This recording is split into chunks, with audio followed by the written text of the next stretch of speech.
This is episode 191, and you're listening to the Conservation and Science podcast, where we take a deep dive into topics of ecology, conservation, and human-wildlife interactions. I'm Tommy Serafinsky, and I always try my best to bring you diverse perspectives on every story that I cover. And today, we are going back to the topic of rewilding. There were no episodes specifically dedicated to rewilding, but now it's a good opportunity because there is a new book out titled Great Misconceptions, Rewilding Myths and Misunderstandings. Yes, please. Yes, please. And this is not like a work of one author.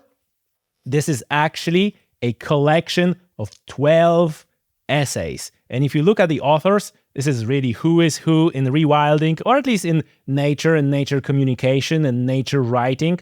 And I am pleased to report that many of the authors were already guests on this podcast. On Dalton, Steve Carver, Ian Carter, Alexander Lees. There are also many others who I'm sure you know, Hugh Webster, Mark Avery, and the list goes on and on. But today, our guest is, yes, one of the contributing authors, but also an editor and a moving force behind that book, Ian Parsons. And in this episode, we are going to talk obviously about the book, what was the motivation to write the book, and what was the process of author selections, and whether any surprises, and so on and so on. But then we talk about three main topics related to rewilding: reintroductions, the good, the bad, the ugly; community engagement, how to do proper community engagement, do's and don'ts of community engagement; and tree planting versus tree regeneration. So obviously there are chapters in the book related to these three subjects, but mind you, this is just our conversation, my conversation with Ian. So this is not necessarily reflecting what's written in the book. And to find out what's written in the book on those topics and 9 more, you will need to buy the book. And speaking about buying the book, of course, there is a link to buy the book in the description of this show, or the YouTube video descriptions, or some people call it show notes.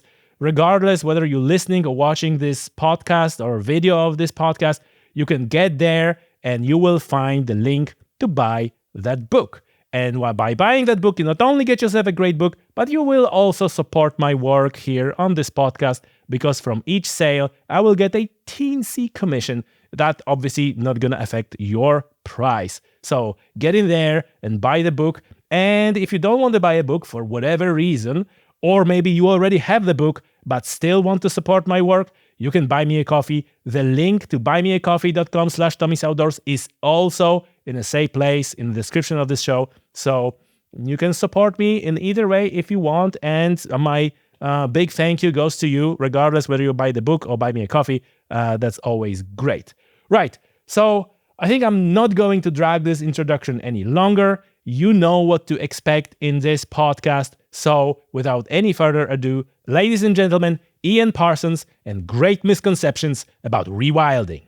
Ian, welcome to the show. Thank you for having me. It's a pleasure. And we are going to talk about a book that I quite enjoyed. It is a collection of articles or essays that are addressing misconceptions in rewilding.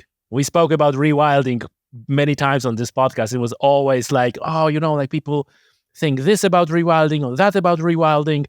And there it is. There's a book that, takes a systematic approach to all that. Tell me, what was your motivation? What inspired you to decide to put together a book like that? It was, it's born of frustration, really. Hearing, like you no doubt have, all these different perspectives, and often very wrong perspectives. I wrote myself a little paragraph saying along the lines of how rewilding can be used to generate enthusiasm, but it can also be used to engender fear. It can be used to celebrate things, but also to blame things. And I came up with the phrase, rewilding is used to label and libel conservation. And just speaking to Chris Sperring, who's one of the chapter contributors, we were chatting away, and he was frustrated about what was happening with the area where he was living and working. And it just went from there. And I just thought, I'm going to try and contact a few other people. And everyone I contacted was coming back saying, this is a great idea. And it just went from there, really. And we're going to dive a little bit deeper into some of those things. But overall, now once you see the book and, it's like behind you, what is, in your view, the most damaging or most dangerous misconception of them all? Oh, that's a very good question. I would say, but I wouldn't say there's one particular. It's just the way the media use the word almost as a tactic to create a reaction that they want. Often people use it. I see it on the news a lot. The word is used, and see it on all these different TV programs, hear it on the radio, and you can tell they don't really understand, the context they're using the word in. So they just use it to label everything. It's a difficult one. It's a new word. I say in the introduction to the book, if there's 14 of us that write in the book, if you put us all in a room together and wouldn't let us out until we came up with an agreed definition, we'd still be there, because it is one of those words that's very hard to define. I say that we're singing from the same hymn sheet, but we're kind of singing different words, perhaps, even though we're all in harmony together and in our general feeling. It's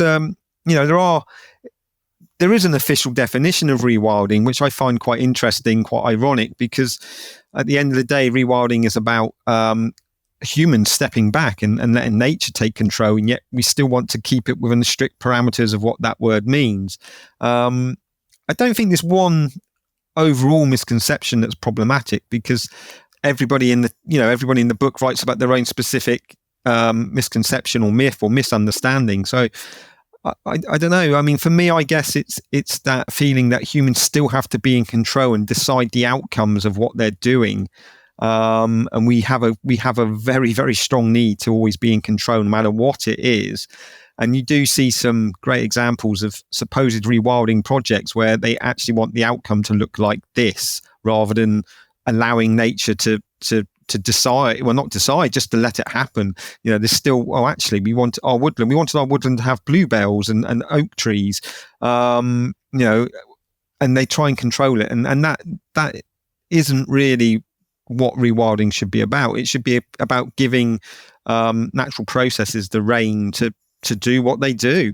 Yes, that's a great observation. And every time we talk about rewilding, we need to talk about what the word really means, like you said. And it's been said that it is no different than word hunting. If you take, 4 hunters or 10 hunters in the room and it's like, what is the word hunting? They'll probably have a slightly different definitions as well, except the word is around for so long that people more instinctively understand. And even though their understanding might be different, they're not making a big deal out of that, because the word is there and it's like sort of like a social expectation that you know what it means. And I think that because word rewilding is a new word, that is a discussion point in itself. What does it mean? Indeed. I was speaking to a distant family relation about this book coming out, and to be fair to him, he has no interest in conservation or wildlife, and he said, isn't that when you bring back dead things? And people do think that you're going to be extracting DNA from some amber tree sap somewhere and recreating these things. So there's so many different misconceptions, and sure, reintroductions play a big part in rewilding, but they don't have to. And we have 2 chapters on reintroduction in the book, one of which is about lynx, and the other one is sounding a cautious note that we shouldn't invariably see reintroductions as being a good thing or being the be all and end all of rewilding. There's a lot more that we can do before we go down that road. And without a doubt, later on in our conversation, we're going to dive a little bit deeper into that specific subject.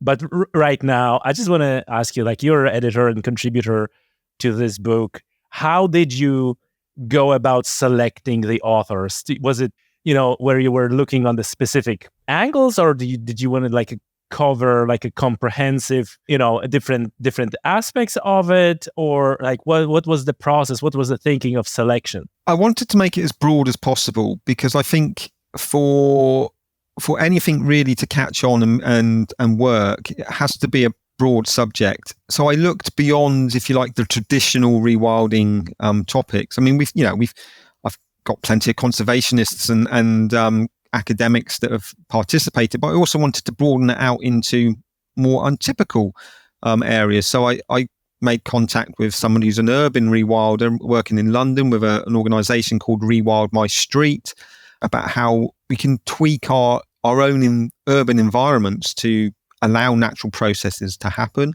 I had a very chance conversation with a CEO of a clothing company, and he just happened to say something to me, and I said, "Oh, I quite like that. Can I get back to you? I might ask you to help me with a book I'm thinking of."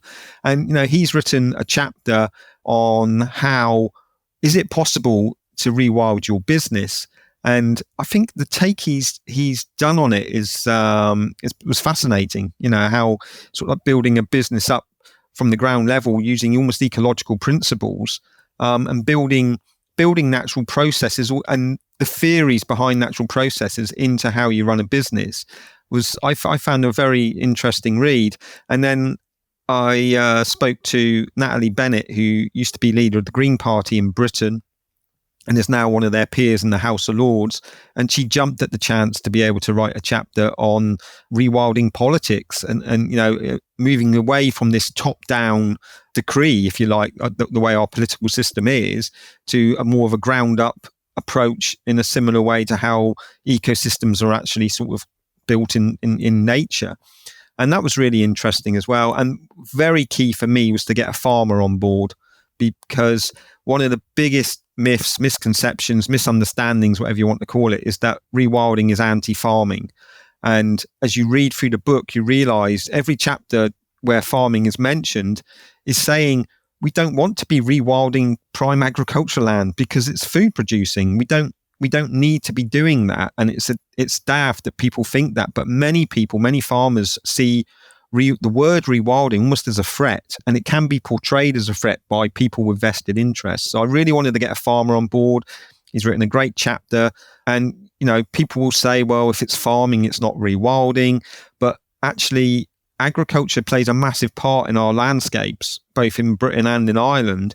So if we can build in natural processes and build in a bit of space for nature, for wildlife, it's got to be a great thing. And, Chris Richards, the farmer who actually turned out doesn't live very far away from me at all. I mean, literally, as the crow flies, 5-6 miles away from me.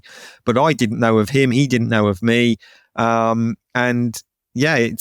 got a great big beef farm, and it's a beautiful farm, and he's doing a lot there. And it was important I had a farmer on board because, farmers do feel worried about this word, and they shouldn't do. It should be a word that we all embrace. Absolutely. And, I gotta be careful here, because this is the subject that, again, we talked a number of times, and I just don't I just wanted leave people curious to read the book and not just talk about everything that is in a chapter. But that is one of the things. And some, like you said, it all depends how the word is being used. And there are some good arguments. This is never that simple. So on the people who were writing their pieces, their articles, did you notice any contradictions or any points that you were maybe disagree with? I pick out some that needs to be, rewilding must be economically viable. And I guess among other authors, because some of them were on the podcast, actually quite a few were on the podcast before, I know that some of them would disagree with it has to be, but there was just one point of view. So what are your thoughts, I suppose, is my question, on the slight disagreements, many slight tensions? If you're reading chapters, you go whoa, but this, how does that work with what the other person said in the other chapter? Well, firstly, I think it's really healthy because, things have to be talked about and debated and discussed. And, like I said, we've all got our own independent opinions on what rewilding is, what it should be. When I was putting the book together, everybody knew who else was contributing and they knew the subject they were doing, but I didn't allow them to share the pieces because I didn't want them to be a homogenized book, all exactly following on. I wanted to show that, rewilding itself can be a huge diverse thing, and therefore I wanted the book to be independent and diverse about it. And for a long time, I was the only person who had read all of the chapters, and it's been really interesting being able, the book's now out, and every chapter contributor's got a copy, and now they're reading what other people have written, and I've had really positive feedback. There's a lot of common ground. You read through it, and there's a lot of repeated common ground throughout the book. How we all are thinking the same things, but there are disagreements. I mean, Steve Carver's chapter talking about is using the oft-used phrase that Britain's too small and overcrowded an island for the basis of his chapter. He does say that rewilding isn't applicable to urban areas, to farming, to forestry, anything that's an extractive land use. But then, a chapter later, you've got Sean Moxon of Rewild My Street talking about how rewilding should be applied to urban areas. But that's good. I wanted this book to inform people of different aspects, and I wanted to make them think. And I think sometimes a book, if a book's a very homogenized book, it can be picked up and put down, but you tend to remember where it is. Oh, hang on a second. And that's good. And it provokes thought, and it provokes, debate. And that's what's needed, I think. I mean, I think we do need to talk about things and how we can rewild everything within our lives. I mean, I say about the most important thing in my mind, the most important space to rewild is the one between my ears, because we need to rewild our mindset. I mean, Hugh Webster in his chapter talks about there needs to be attitudinal shifts. And we need to rewild our attitude and think, okay, how I'm having to do this in my life, in my line of work. How can I do it better from a natural processes point of view? And, there'll be some people that say, well, that's not rewilding, but we humans dominate this planet so much that if we can rewild our own attitude, then surely it's got to be better for everything. Yeah, for sure. And look, I agree with you, like you said, that this is healthy, and especially in light of the discussion that we had on the top of the show, that every word, every definition have different tastes to it, different flavors to it. And so, especially when we're dealing with the word and with misconceptions about the word, I think this is, like you said, healthy to tease out all those differences and lay them bare for people who read that and say, okay, because I think to some extent readers will need to develop their own definition of rewilding, their own understanding of rewilding, while knowing like what are the misconceptions, what it isn't. Ian, when you were editing everything, putting everything together, and you were the first person to have everything in front of you, were there any surprises? Were there any observations, any surprises that you had when you were looking at it? I was just really pleased to think that some of the contributors are people that I didn't know until I cheekily sent them an email asking them to contribute. I was just really pleased how everything came together, and how there is, I think, this flow through the book. And, there's slight differences in how each person feels about other things, but the general consensus is there. And I think it works. And I was really pleased to be able to include, a farmer, a politician, a business person, and have their perspective into it. And, I did wonder how that was going to work, but I trusted them to write it and give it to me. And I didn't have to change anything. I didn't have to go back to anybody and say, I want this to be more like this. I didn't need to do that. And that was brilliant. It was a relief. But also it made my life much easier, but it just showed that we're all there and we're all thinking similar things, just maybe from slightly different angles. Yes, for sure. And folks, if you're already interested with the book, and you should, because it's a great book, the link is in the description of this show. I just want to throw it in there right now. So go in there, click the link and buy the book. It's really worth reading. Ian, if we had to take that conversation in one of the three ways now and talk about either community involvement or species reintroduction or tree planting versus regeneration, which one would you pick as the first one?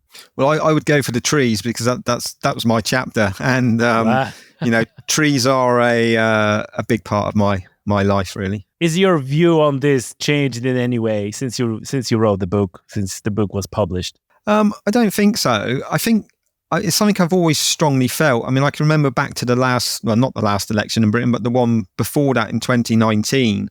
And you had the leader of every political party trying to outdo the next one by saying how many millions of trees they were going to plant. And it just seemed to me to be ridiculous, because everyone is, again, this misconception is built up that the best thing we can do is plant trees. That's rewilding, which it isn't, because we're planting the trees. We don't need to plant trees. We can let nature just go ahead.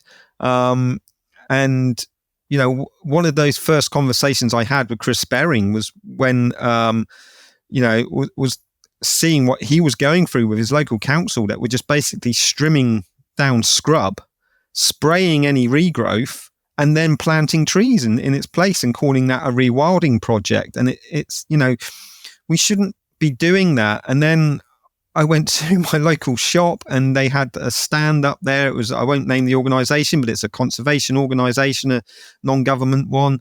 And they were talking about, they were raising funds for a great big tree planting rewilding project. And I said, but that's afforestation. It's not rewilding. Oh, no. I mean, to be fair, the person didn't know me. I did regret the conversation, I think. And he was telling me they had to, because there's no way that trees will grow there. And it's kind of, I just find that very odd, because you're saying there's no way trees will grow there. So the solution is to put trees in the ground to grow there. Trees don't need us. Trees do not need us. And if they wouldn't grow there, like why are you putting them where they wouldn't grow? Like, it doesn't make sense, does it? And the biggest natural process I think that people always forget is time. Time is a natural process. And we are now of the age where we want everything instantly, and we want to, make a click and have our shopping coming straight away. Nature doesn't work like that. And yes, there will be some sites where it may take a bit of time for trees to develop, but allow the natural process of time and those trees will come. And we shouldn't be scared of time. We shouldn't be scared of allowing that to happen. We've also built into our mentality that you need trees. If you don't have trees, you won't have carbon sequestration from the sky, from the atmosphere. But all trees are plants. There's nothing unique about a tree. There's no one definition of what a tree is. In fact, technically, there's no such thing as a tree. They're just a massive disparate group of plants. And, allowing scrub, allowing, herbaceous plants to develop is still storing carbon. They're all plants at the end of the day. And we seem to have built this image that a tree is the one thing we have to defeat global warming, when the reality is the thing we need to defeat global warming is us changing our way of life. But so grasslands, it all absorbs massive amounts of carbon. Exactly. You do. There is this. I was watching so many news programs about how various organisations were launching a rewilding project, which meant cutting down trees to make wooden stakes to then stake a plastic tube to and chuck a tree in. And the other thing that no one ever talks about is the environmental cost of intensive tree nurseries. If you go on to, if you look up a large scale tree nursery, and there's half a dozen in Britain, and then you actually go onto Google and look from the satellite image of the site, it's not a pretty forest glade. It's a proper intensively run production site with, there's all sorts of carbon costs going into that. We don't need to do it. We just need to control grazing, stop grazing or control it, stop mowing and strimming, and time and trees will do their job. Now I would like you to, for people who are maybe new to the topic, or, that part kind of, because they say, well, what do you mean? Like, why it's not better to have the results quicker and plan them? And if you don't have to plan them uniformly, you can just mimic how you're going to plan them. So if you can give like a basic 101, why you think that fundamentally allowing natural regeneration is way better than planting. As I said, trees are just plants, and anyone who does any gardening knows that certain plants in their garden do better in certain areas of their garden, and some plants just don't grow very well at all. And for trees, it's exactly the same. So I worked in forestry for 20 years, and when I started off, I worked on the very sandy soils of East Anglia, and there you couldn't grow a tree called Sitka spruce for love nor money, yet it's probably Britain's most numerous tree by number. It's the big forestry crop, but it wouldn't grow there, and you wouldn't try and grow it there. So by letting nature decide what is going to appear, it's the best tree for that particular spot. We can think we know, but that's all we're doing. We're guessing. Trees don't exist in isolation. The World Wide Web, if you like, is nothing new. There's the World Woodland Web of fungal mycorrhizals under the soils that connects all the tree roots. Trees connect each other up. They take nutrients. The fungi helps protect them.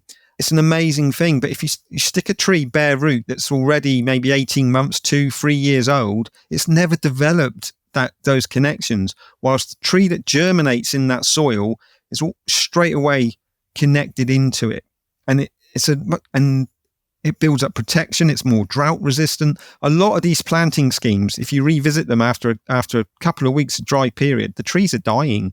They've been drying out when they were transported to the site. They've been literally plonked into the ground, and they've had no chance to connect to the water, to the fungi, and they suffer. And it's not a very environmentally friendly way of doing things, but it doesn't make sense. If you're trying to create a natural woodland, you shouldn't need to create it other than fence off the area. If you're planting a woodland, planting trees is a great thing to do. Don't get me wrong. Tree planting is fantastic, but it isn't about creating natural woodland. What you're creating is a forestry plantation, if you like. We always think of afforestation as referring to conifers, but afforestation is about us planting trees to create a woodland. It doesn't have to be a conifer tree. It can be any species of tree. These organizations that sort of try and tout the fact that we need to be planting trees for rewilding don't like the word afforestation. And you get them coming up with things like naturalistic planting. You mentioned Room 101 a minute ago. To use Orwellian language, naturalistic is a brilliant Big Brother Orwellian word. Newspeak word from the Ministry of Truth. It's right. You can tell that something's off when someone is like making up the word, or just like using like something is not right. It's like a red flag straight away. Yeah. But I've had people say that. I've had people say to me, oh no, it's naturalistic planting. But what does that mean? It's just a nonsense word. No, and it's an excellent point, and it's sort of like with the reintroduction of species, which is not something I want to go in there right now. But I read the book when again those animals, you take them from one habitat, one place, and you move them in a crate in some other place, and you cut them loose, and you expect them doing well there. And with trees, it's the same thing, right? Or it's like, you take a human being and you from England, and you put them in Finland or in Pakistan, and it's like, no, go ahead, and like they're not gonna do as well, or at least it will take much more time, and they're never gonna be connected to the culture. They never be, their guts never going to tolerate certain foods. Exactly. That's a good analogy. It's a good analogy. It's about acclimatization, and the best way for a tree to be acclimatized to a site is for it to germinate on that site.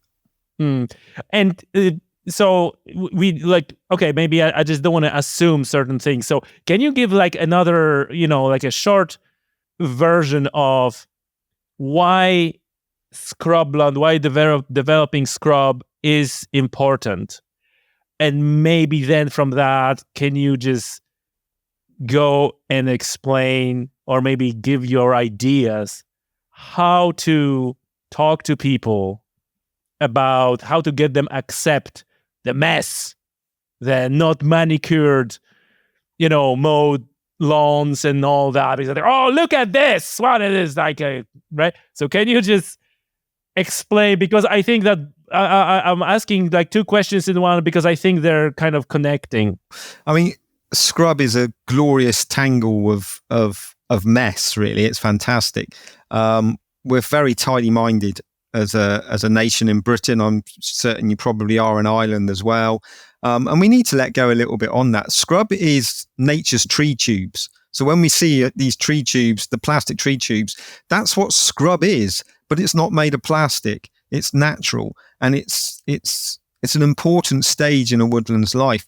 Over certainly where I am in Devon, if you leave a bit of grassland to go, it's going to be brambles that start coming in, brambles and blackthorn, both of which are very spiny, and that's protecting. They're doing that to protect themselves from browsing. But because of that, anything that's germinating within that tangle of spines is also protected.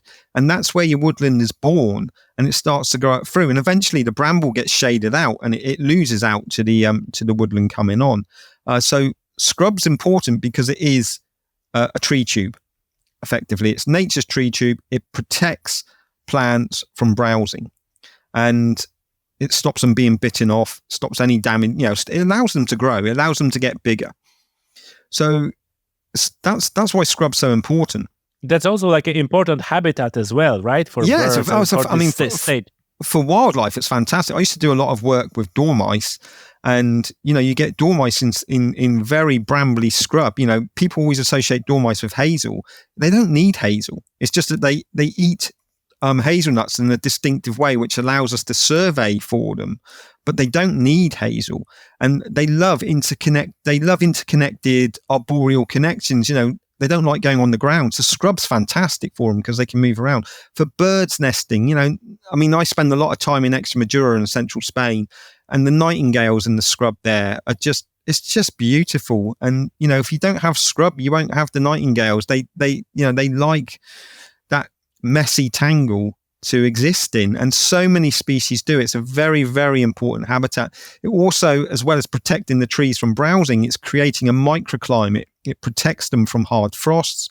It stops the ground drying out around them. If I can remember when we used to have sunny weather, if we have hot, dry periods, those trees that are growing in amongst the scrub are much better protected than they would be if they're just plonked in an open field. So scrub's a vitally important thing for not just the trees, but as you rightly said, as a habitat for so many species.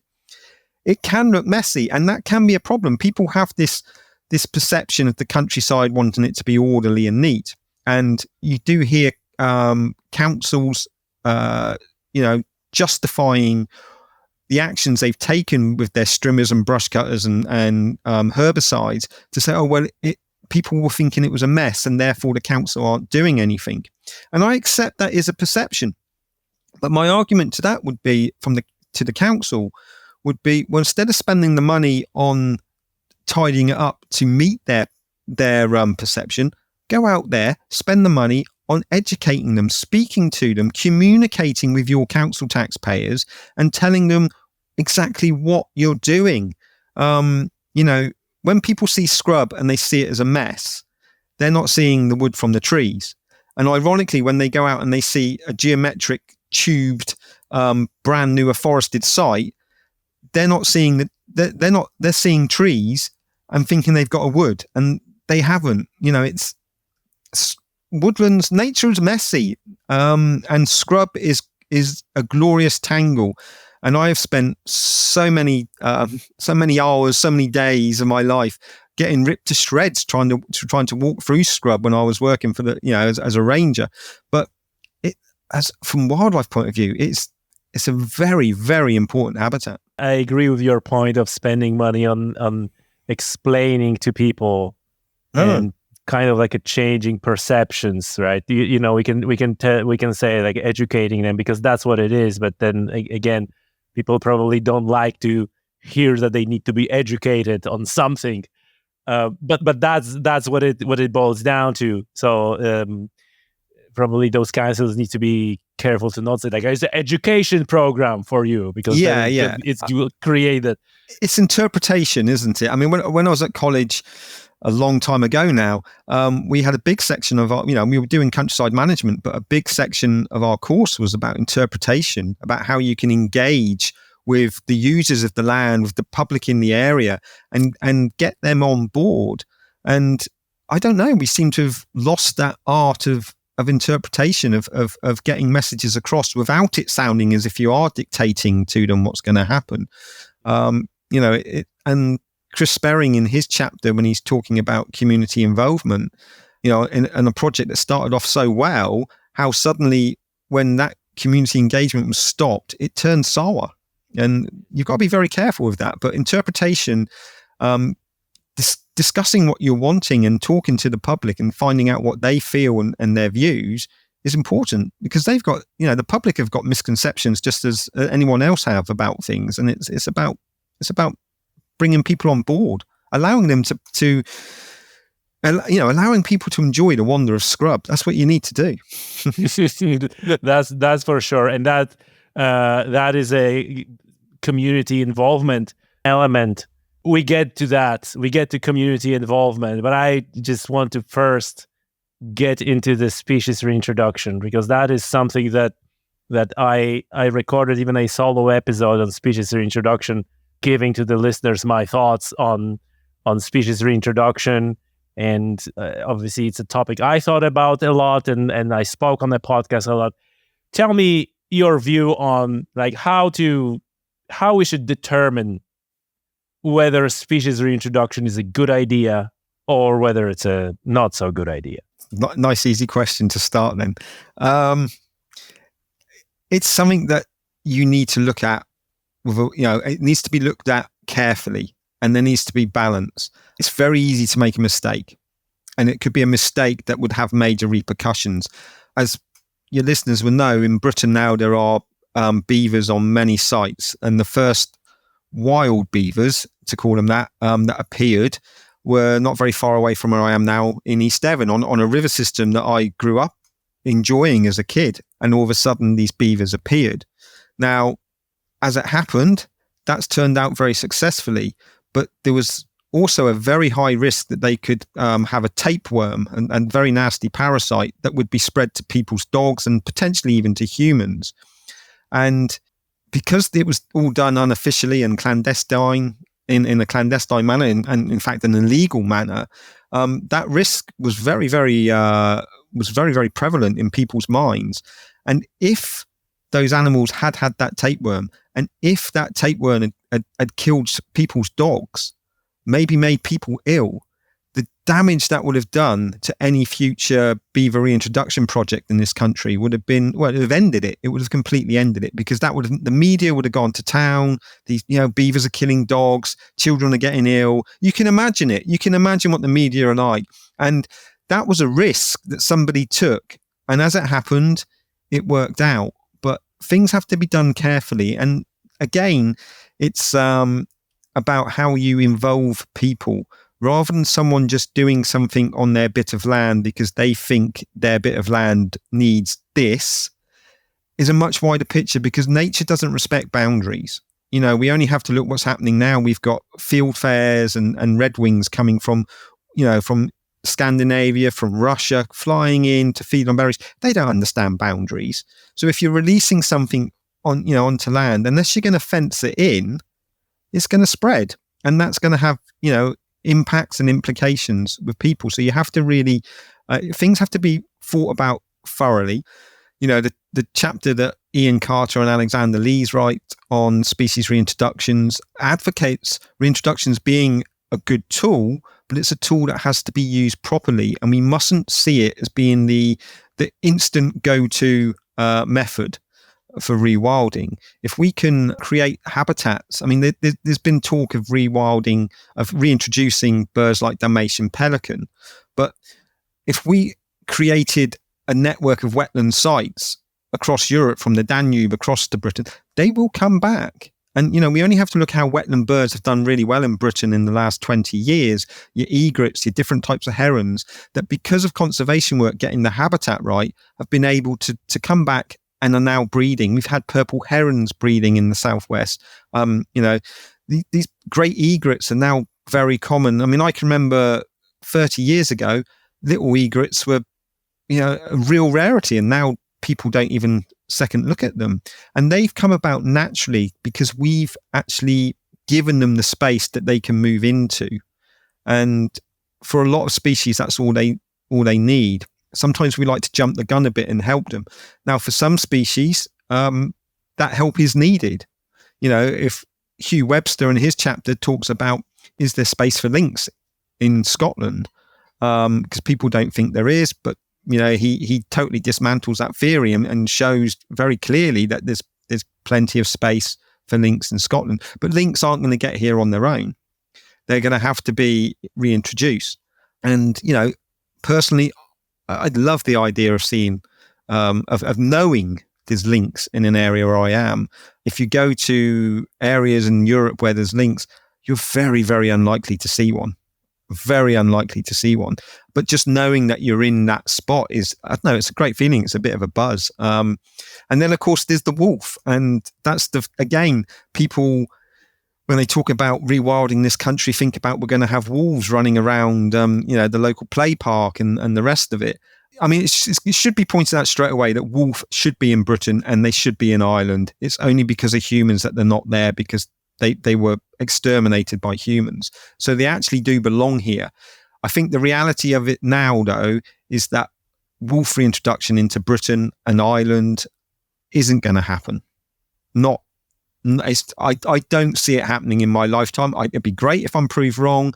But lynx, I think, should be. They should be back. Wolf comes with so much cultural baggage, mainly Walt Disney inspired, but it comes with so much cultural baggage that I just can't see that getting through. But we can show that careful management and careful reintroduction of lynx could work, and that might make people think a bit harder about wolf. I don't know. Yeah, that wolves are special in that regard. Every episode that is about wolves are doing like great numbers because people just like flocking on both sides to listen. Like, what's the deal?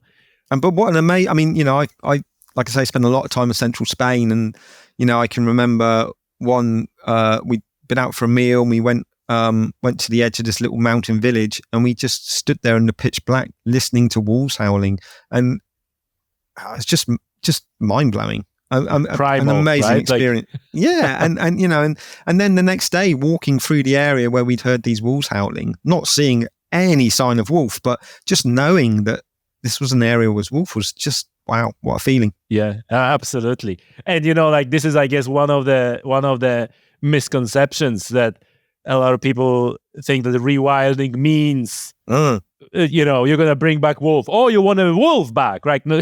Yeah. I mean, people do. They think, we're going to have wolf and brown bear, and and our children are going to be eaten, and all this nonsense. I always say it's a werewolf. They miss this. They miss the species. They're different species. Yeah, indeed.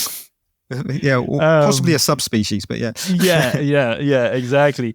Ian, tell me, one of the things that is interesting, and it's especially from the perspective of talks about reintroduction or restoration, like I prefer term restoration, of lynx into Ireland, which is, by the way, just for the record, for people getting angry right now at me, it's not going to happen anytime soon because we just don't have a habitat in Ireland, habitat connectivity. There was a research done on this, proper scientific research, that there's a lot of work required for habitat before lynx. But one of the issues in Ireland with lynx, but also with wild boar, which a substantial portion of people, in the know, me including, like, not that I'm in the know, but I'm one of those people who thinks there's absolutely no doubt there were wild boar in Ireland, but then there is no record. Right? There only like cultural record or names of places, or maybe people who came, that name the place after the other place that they knew, and that doesn't mean that there is were lynx ever in Ireland. Well, they found one bone somewhere, but then again, they're not particularly looked for them, right? It's not like they dug up the whole Ireland looking for lynx bones. It just happens they found one bone.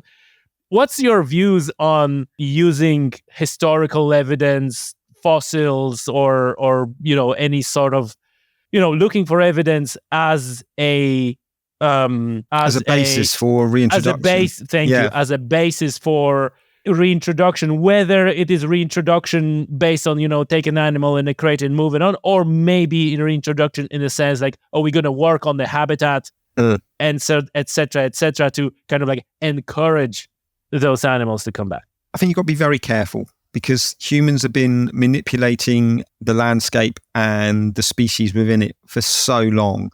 Go back to trees again, because it's a subject I like.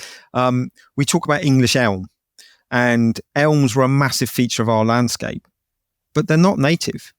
The wych elm is native, but the English elm and all its different names, such as Cambridge elm, Huntingdon elm, they're all basically field elm, and it's from southern Europe, and they were most likely introduced by the Romans. But people don't realise that, because elms were such a part of their life, and therefore they think it should be there. So we've got to be very careful how we judge things, because humans have been moving stuff around for a very long time. And historical records are okay, but that's often just one person's perception of something.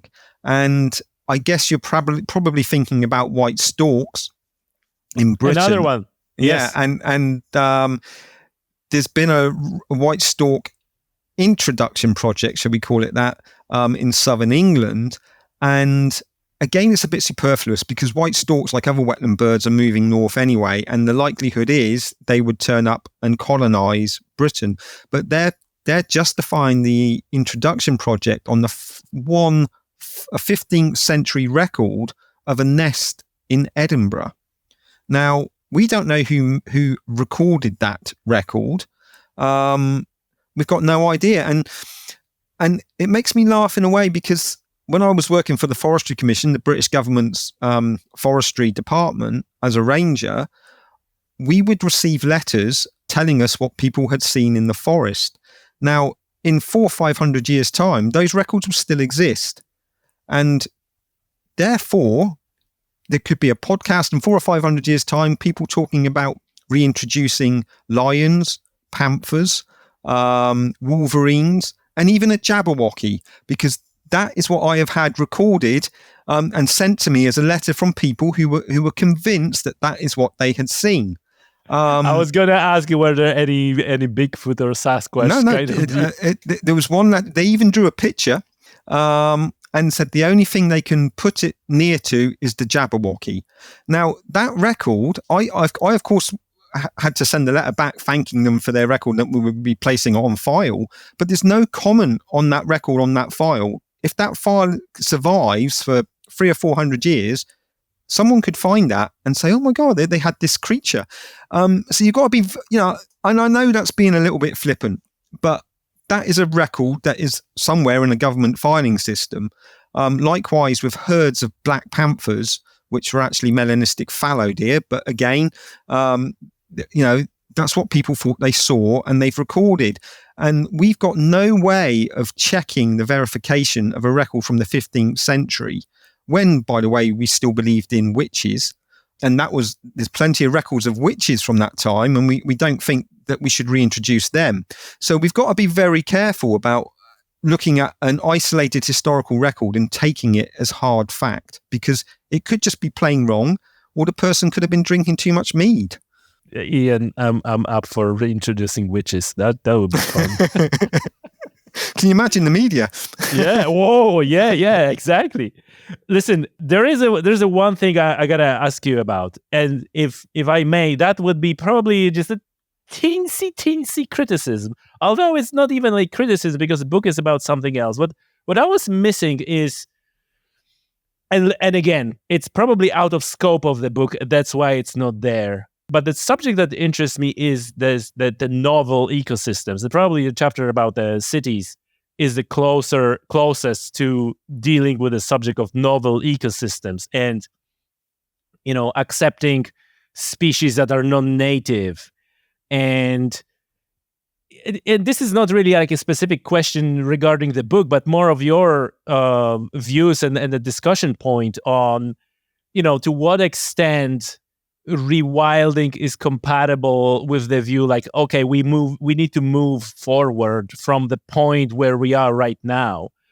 Because in fairness, if we leave the space and already within that space or within the vicinity we have non-native deer, non-native trees, and so on, then they are naturalized, native. So that creates that novel ecosystems. And I'm just going to prefix that or caveat that from one of the previous episodes, dedicated to novel ecosystems. And that equally can be dangerous term because you can destroy a piece of habitat and then you say like, oh, it's a novel ecosystem. It's not destroyed at all, right? So there is as with everything, there is a balance.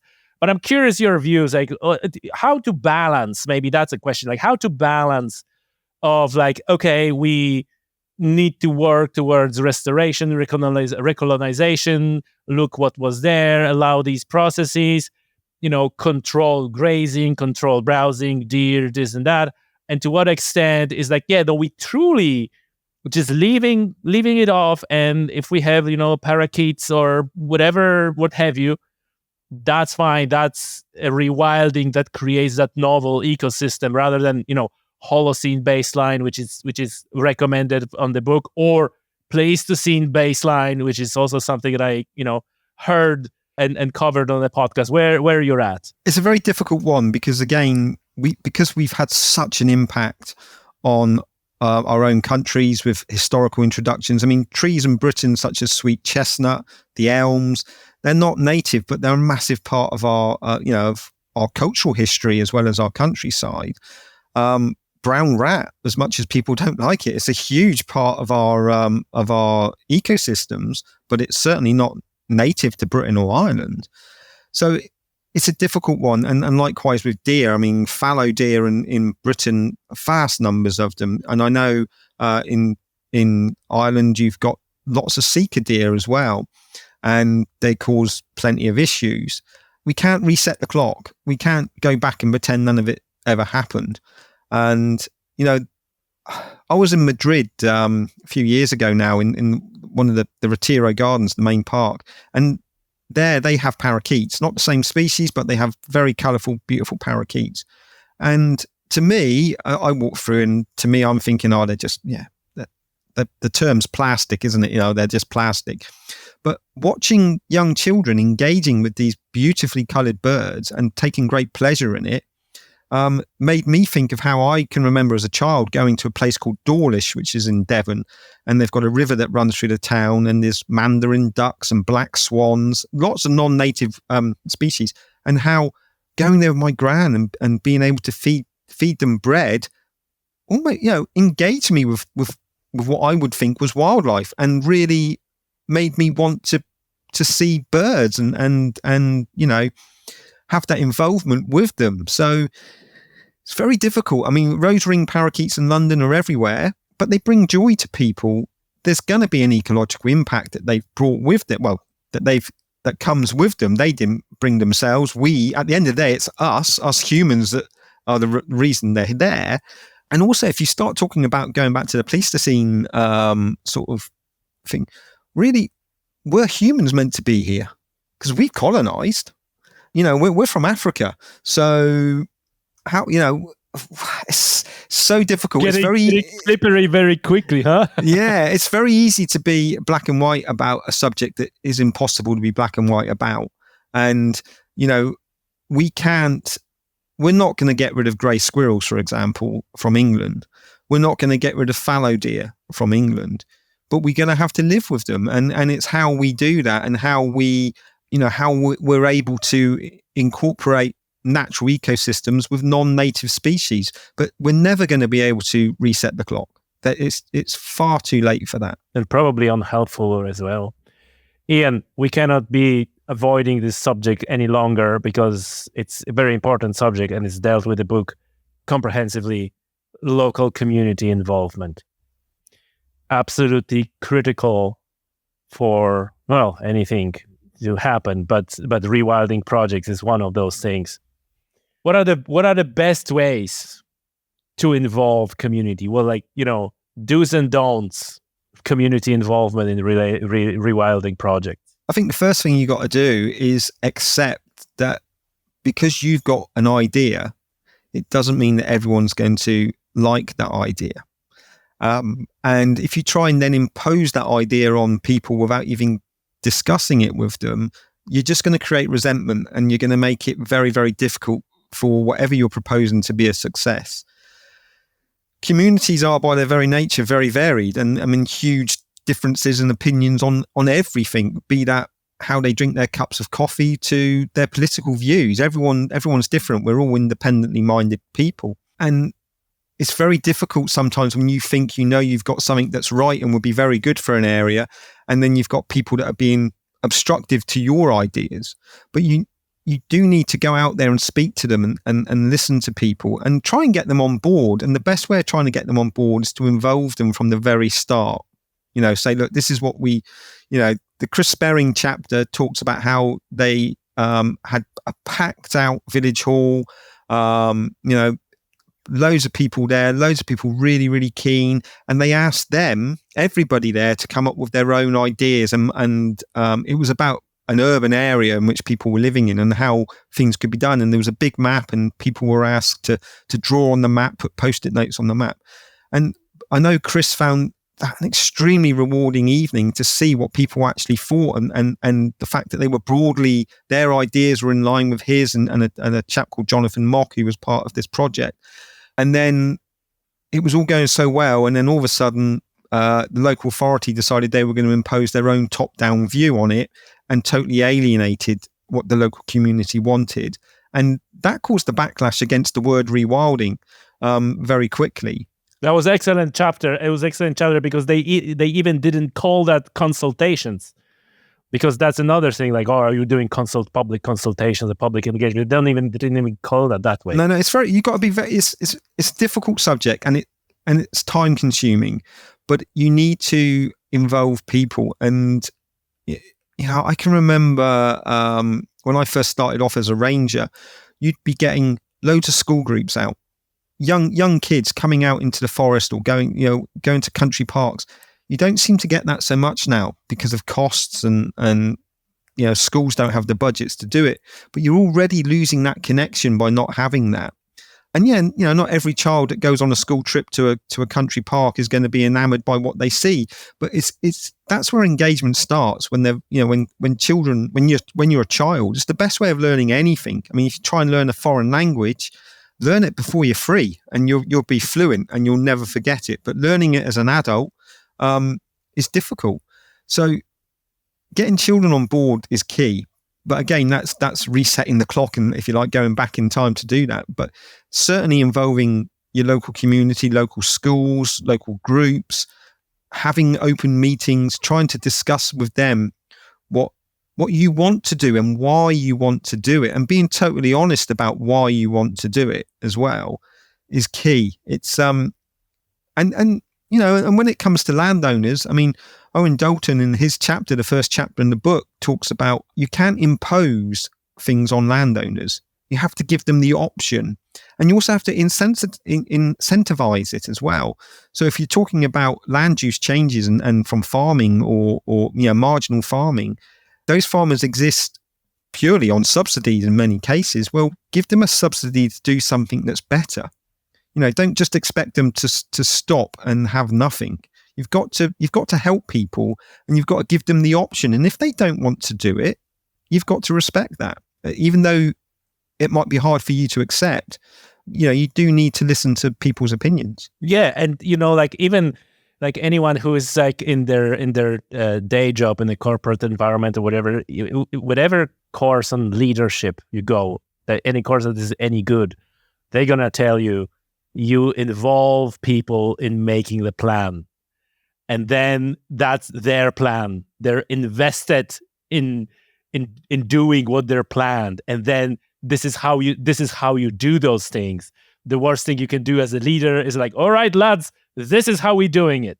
And then everybody's like, oh, I don't know if I can do this. Like, whatever, what's that plan? So that's, I guess this is, again, plays to human psyche. And, a reoccurring theme here is like over and over again, it is like squarely social sciences, like ecology, biology. That stuff is relatively easy. Like we got this covered. But the social sciences and getting people to, get them on board and like you said, not alienate them. Don't be a, asshole to people. That's another good advice for for a rewilding project. And in general, it's life advice, actually, not the rewilding project. Ian, what would be your answer to the following, what you heard surely many times? Rewilding is anti-rural. It is fundamentally anti-rural. It's a land abandonment because that's the land that supports community, and now it's going to be supporting something else, rewilding. Therefore, there's no place for community there. So it's anti-rural. What would be your answer to that? My answer would be to read the first chapter in the book by Owen Dalton, who talks straight away that his misconception is that rewilding is land abandonment. And it isn't, and it shouldn't be. And people can get a lot from having nature back in their lives, and it can also generate income. It can generate jobs. People want, I've never been to Owen's place in Southwest Ireland, but from my understanding, he gets loads of visitors going there to see it. So that generates income for local businesses. It's a positive action. It's a misconception that's put about to try and frighten people that we're going to rewild this area, so therefore you're all going to have to move away, and this is just going to be for wildlife. That's never going to happen. That's it's just nonsense. It's not rural abandonment. It's not disrespecting rural communities. It's about getting them on board as well and helping making them a life and giving them a future as well. If you look at a lot of marginal hill farming, it's not generating any money for the farmers. It's a massive struggle. They're working horrendous hours in often horrendous conditions. You only have to look at the suicide rates of farmers and the farming community to realize there's big issues there. And things need to change, but it's not about alienating them. It's about involving them and maybe changing things slightly, but giving them something positive to grasp and providing futures and income for them and their children.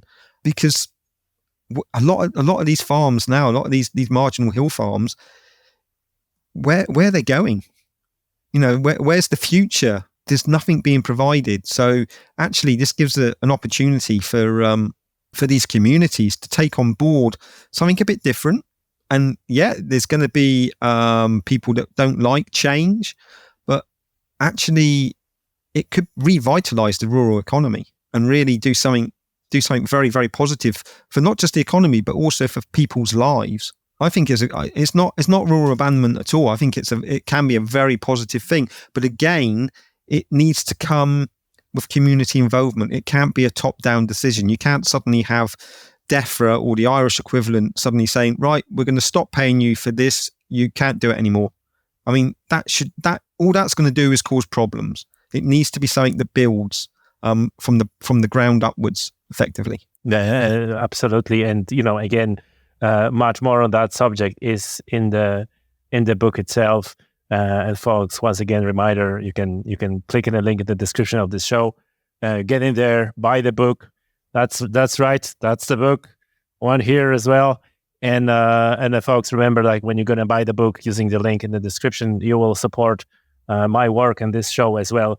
Ian, do you think that conservation has failed and now we need rewilding? I wouldn't say it's failed. I think it's always struggled. And I think perhaps for a very long time, we focused on postage stamp habitats, if you like. I mean, when I was at college, we'd go out to work with the local council on the local nature reserve, and it would be a tiny island of habitat, and everything was focused on that. And because it was so small, so much work had to go into just maintaining the status quo, not necessarily improving it, just maintaining it. We need to think bigger. We need to have areas of land that are linked in. You were saying about the lynx in Ireland, you need that connectivity, and that can be done using very small areas of land, and it doesn't have to be static. Matt Merritt in his chapter talks about industrial sites near where he lives in the English Midlands, and about how we need to accept that change is good, and that yes, just because a site this year is very good for, let's go back to nightingales again, it doesn't mean that in 5-10 years it will be, because that site is developing. But if we allow those sites to develop and new sites to develop, we've always got that continuation of habitat, and they don't have to be big areas necessarily. We need links to bigger areas. We need to have smaller sites that act as stepping stones for species to move through. And if we don't have that, if all we're doing is going back to the old way of managing our conservation sites as being completely isolated from one another, it will fail ultimately, because at the end of the day, the amount of resources that are having to be put onto these small sites just to maintain the status quo for whatever reason they were designated as a local nature reserve is not. We need to be more holistic in our approach, and we need to think wider. We need to think bigger than just small nature reserves. We need to think about the land around it and how they connect in. And that does mean changing how we live our lives. As I said at the beginning, the most important space to rewild is the one between our ears. And if we can do that and then look at a bigger perspective of things and see the bigger picture, then we can really do something very, very good. But if we go back to that time in the early 90s when I was at college, of just having these small islands which we had to put lots of intense management into just to keep it from scrubbing over, or ironically we were defeating natural processes by managing these sites, because the sites aren't big enough to allow natural processes to go to work. They're just not big enough. So we need to have this interconnectivity of sites that are changing, that are going to change, that for one period of time will be very good for something, and then they'll gradually lose that benefit for those species, but they'll develop benefits for other species. But in the meantime, other sites are coming on as well. And if we can do that, and it's a big challenge, but if we can do that, then we can make conservation a massive success story. Ian, when you look into your crystal ball and, let's talk about 10, 50, 100 years time, or whichever time frame you prefer, what do you see? How the concept of rewilding is going to develop? Is it going to be mainstream and no one will be even considering questions, what does it mean? Or do you think it's always going to be like a special case next to conservation? What do you see? Like, how do you think rewilding will be perceived in the future? I mean, Mark Avery in his chapter, the final chapter, looks back from 2048 at what rewilding achieved, and it's a very good chapter. Me personally, I think there's two possibilities. There's one that it stays as being a niche subject. It's something that's talked about a lot, and there'll be a few projects here and there, but it doesn't really go much further. I would hope it's not that. I would hope that we broaden our scope when it comes to rewilding, and we look at how we live our lives, how we farm, how we run our political systems, our communities, our businesses, our planning departments. We look at how we can incorporate natural processes into our everyday lives, and how, yes, we can have some great, we could have upland areas of Britain where there's the space and not the agricultural pressure on the land to actually do something. We can have those big areas, but for it to actually really truly work, we need to rewild ourselves and our attitude, have this attitudinal shift, have our towns, our cities being much more healthier environments for not just wildlife, but for us as well. Because if we get it right for wildlife, we're going to get it right for ourselves. There's been so many studies done and the benefits that people get from exposure to wildlife. even in hospitals recovering from operations, if they're looking out the window and they're seeing greenery, if they're seeing trees, their recovery rates are much better than those that are looking out seeing industrial units. All that research has been done. It's there.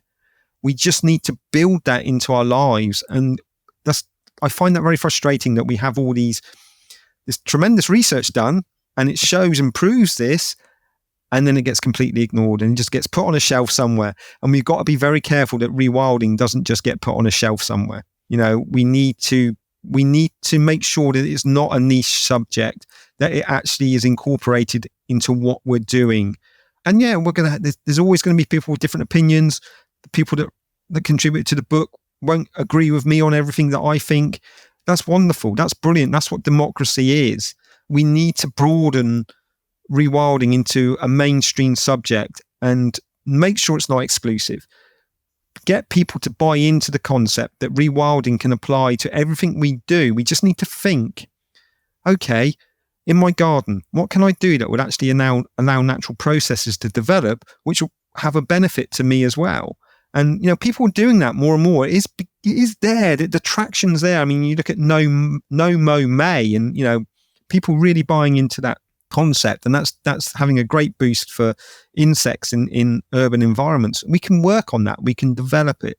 It's going to take a change in mindset, and people are going to have to be brave and be prepared to, let's move forward and let's do it. But if we try and keep it as a niche subject, then it will eventually just end up in a reference book on a shelf, and we don't want that to happen. Folks, great Misconceptions, Rewilding Myths and Misunderstandings, edited by Ian Parsons. Ian, thank you so much for your time. Thank you very much. Enjoyed it. And folks, if you're interested in how to make sure that scientific evidence gets into environmental policy making and influence that, you need to listen to the next episode of this podcast.